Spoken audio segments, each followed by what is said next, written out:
we are going to graph this piecewise defined function and make sure you take a moment and separate it into its pieces. So study this and then notice how I've separated it into its two pieces.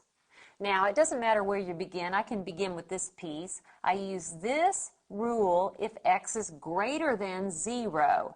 Now, I'm going to go ahead and let x be 0 so I'll know where this piece exactly begins, but notice that I'm going to put an open circle about this ordered pair because I can't really let x be 0 and use this rule.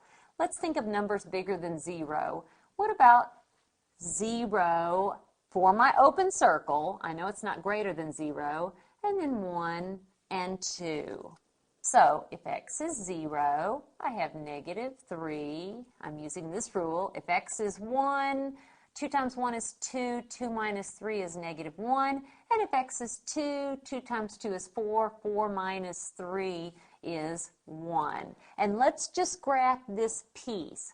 0, -3, and that is an open circle only. That's reminding me of an open circle only. 1, -1, and 2, 1. Just to show you this one piece only, there is one piece of my piecewise defined function. Now let's work on the other piece. I use this piece if x is less than or equal to 0. Here I'm allowed to use 0, so I'm going to place a solid circle around that, reminding me that the point gets a solid point. What are numbers less than or equal to 0? I'm going to use -2 and -4 just to stay away from fractions, but you can certainly use -1, -3 if you want. If x is 0, then y or f of x is 0. If x is -2, what's -1/2 times -2? That's a +1. And if x is -4, a negative times a negative is a positive, and 1/2 of 4 is 2. All right, I have 0, 0, and that is a solid point. -2, 1. And -4, 2.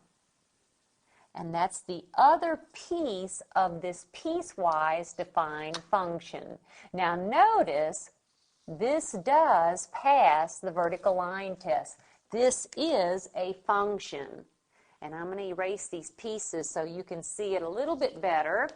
Let's now look at the graph and write down the domain and range of this function. Let's write down domain and range. Remember, domain has to do with x, so how far left and how far right. Well, every single x value has been graphed, so for domain, it's -infinity to infinity.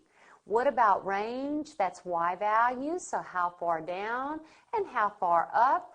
Well, how far up, because of these arrows, it's going up to +infinity. How far down?